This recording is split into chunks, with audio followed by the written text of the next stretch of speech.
राम राम भाई सारी बहना ने। आज श्रावण मास में आपका फिर से स्वागत है। आज पढ़ाएंगे छठा अध्याय सोमवार की व्रत कथा।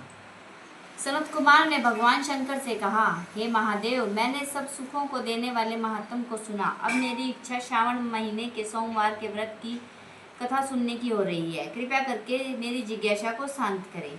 भगवान शंकर ने ब्रह्मपुत्र सनत कुमार से कहा, हे सनत कुमार, रवि मेरी आँख है, उसका महात्म भी श्रेष्ठ है। क्या मैं पार्वती सहित सोम महात्म का वर्णन कर पाऊंगा? मुझसे सोम महात्म का जो वर्णन हो सकेगा मैं उसे तुम्हें बताने का प्रयत्न करता हूँ। चंद्रमा का दूसरा नाम सोम है। सोम ब्राह्मणों के राजा है। यज्ञ साधन सोम लता का नाम है। अब तुम ध्यान पूर्वक सुनो। इनके नामों का कारण को सुनो। सोमवार मेरा स्वरूप है। 12 महीनों में सोमवार का व्रत करना उत्तम है। यदि वर्ष में सब सोमवार के व्रत करने में कोई असमर्थ हो तो श्रावण के मास के सोमवार को करना चाहिए। श्रावण मास के सोमवार का व्रत करने से वर्ष भर के सोमवारों का फल मिल जाता है। श्रावण मास के सब सोमवारों का व्रत करने का संकल्प करके प्रति सोमवार शाम को भगवान सदाशिव महादेव का अर्चन करें, षोडशोपचार से पूजन करें और एकाग्र मन से कथा सुने। मैं तुम्हें सोमवार की व्रत की विधि बताता हूँ, ध्यान लगाकर सुनो। श्रावण मास के पहले सोमवार के दिन भली भांति स्नान कर श्वेत वस्त्र धारण कर काम, क्रोध, अहंकार, द्वेष, चुगली आदि को त्याग कर देना चाहिए। मालती, मल्लिका आदि के सफेद फूलों के साथ अन्य पुष्पों से तथा अभिष्ट उपचारों से मूल मंत्र ओम नमः शिवाय या त्र्यंबकम यजामहि मंत्र से पूजा करनी चाहिए। हाथ जोड़कर भोलेनाथ का ध्यान करें।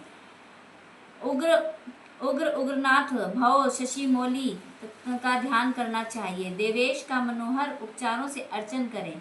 इस व्रत के पुण्य फलों को तुम्हें बताता हूँ। सोमवार के दिन जो भक्त पार्वती सहित मेरी पूजा अर्चना करते हैं वे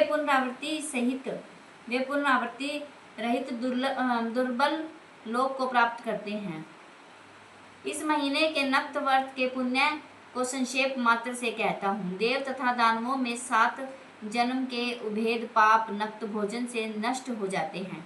इस उत्तम व्रत को उपवास रखकर करना चाहिए। इस व्रत के करने से पुत्र एवं धन दोनों की प्राप्ति होती है। वह व्यक्ति इस लोक के सभी भोगों को भोग कर उत्तम विमान द्वारा शिवलोक को जाता है और वहां सब का पूजनीय बन जाता है। इस संसार को आसार जानकर, तन मन धन को चलायमान जानकर व्रत उद्यापन करना चाहिए।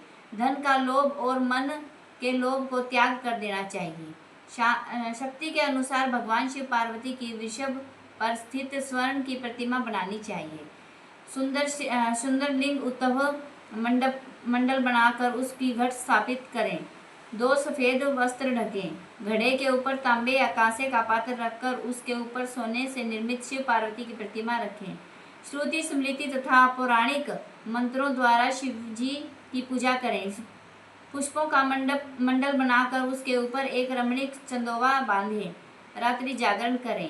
अपने गृह सूत्र विधान द्वारा बुद्धिमान को अग्नि की स्थापना करनी चाहिए। सर्वभवनाशन आदि 11 नामों से हवन करना चाहिए। पलाश की लकड़ियों से 108 आहुतियाँ देनी चाहिए। घी, तिल तथा बेलपत्र द्वारा ओम नमः शिवाय मंत्र से हवन करना चाहिए। इसके बाद आचार्य का पूजन कर दक्षिणा भी देनी चाहिए और गऊ भी देनी चाहिए। 11 ब्राह्मणों को भोजन कराकर उनको कांसे के घड़े देने चाहिए। देवताओं पर चढ़ी सामग्री आचार्य को दे दें और प्रार्थना करें कि हे देव, मेरा व्रत पूर्ण हो। इस व्रत से भगवान शिव प्रसन्न हो जाते हैं। आदर पूर्वक हाथ जोड़कर पहले ब्राह्मणों को फिर आचार्य को विदा करें। इसके बाद बंधु बांधवों सहित सभी को भोजन कराएं। जो विधि विधान से व्रत करता है उसकी सारी इच्छाएं पूरी हो जाती हैं। अंत में वह उत्तम विमान में बैठकर शिवलोक को चला जाता है, जहां उसे आदर सम्मान प्राप्त होता है। सबसे पहले सोमवार के व्रत को भगवान वासुदेव ने किया था। सोमवार व्रत के महात्म को जो प्राणी सुनेगा वह इस लोक में सभी सुखों को भोगेगा और फिर अंत में शिवलोक को चला जाएगा। बोल शंकर भगवान की जय। श्रावण महात्म की जय। हर हर महादेव। बोल शंकर।